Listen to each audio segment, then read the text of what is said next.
Napabalita na noon na humahanap na ng ibang opsyon ang Japan B-League bukod sa pagkuha ng mga Pilipino Asian quota players. Well, kung tutuusin ay quota na ang mga Pilipino dahil ating dinomina ang posisyon na yan ng maraming taon. Well, kasabayan ng option ng B-League na mag-hire ng Taiwanese, Korean, Indonesian at ilang pang nationality.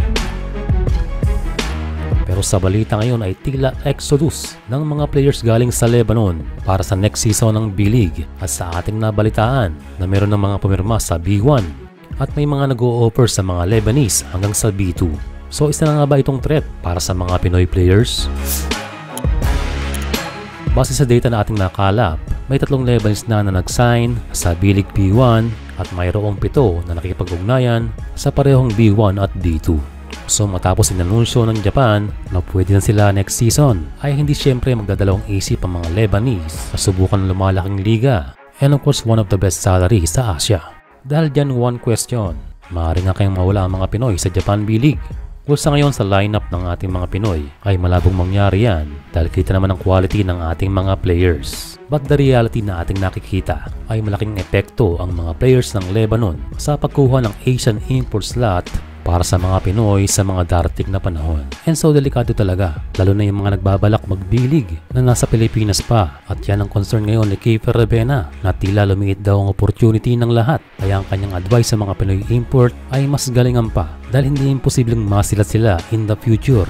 Dahil hindi basta-basta ang mga Middle East players. Ngayon sa ngayon, swerte pa si Francis Lopez na nakapirma na pero isa rin tong opportunity para patunayan na siya ay worthy sa B-League.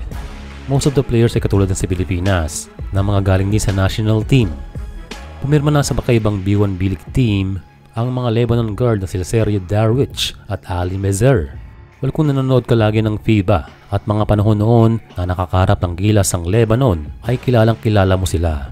Another player na sinasabing pumirma na at ang unang big man ay si Karim Ezzedine. Isa rin tong national team player ng Lebanon, standing 6'9". And again, familiar na muka. Isa ring solid na big man ng Lebanon. And one memorable game against Gilas ay yung tapatan nila ni Carl Tamayo. Well, again, 3 lamang yan. Pero meron pang 7 na binapalita na sa Lebanon na magkakaroon ng contract signing. Pero 3 Lebanese players occupying the B1 division ay marami na yan kumpara sa ibang lahi.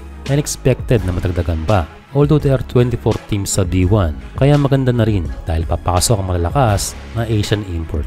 Well, Lebanon has competitive players. Kung quality ang tingin nila sa Pinoy, ganun din ang respeto nila sa mga Lebanese. Kaya hindi na rin tayo magtataka na pagdating ng panahon ay mapapa-oo ng B-League si Wael Arakji. Sa ating mga Pinoy imports ay merong at least 7 na maglalaro sa B1 next season. AJ Edu lumipat sa Gunma Crane Thunders. Kai Soto continuing to Koshigaya. Si Dwight Ramos ay nag-contract extension muli sa Libanga Hokkaido. Nagoya Fighting Eagles signing Francis Lopez. Muling pumirma si Kiefer Ravena sa Yokohama Corsairs. And so far technically, nakasama pa rin sa Kawasaki Brave Thunders si Matthew Wright. And si Ray Parks Jr. naman ay nag-extend din sa Osaka Ivesa. Sadly, Roosevelt Adams is now a free agent. And finally, Gio Chu ay bumalik na sa Pilipinas at pumirma sa Abra Weavers ng MPBL.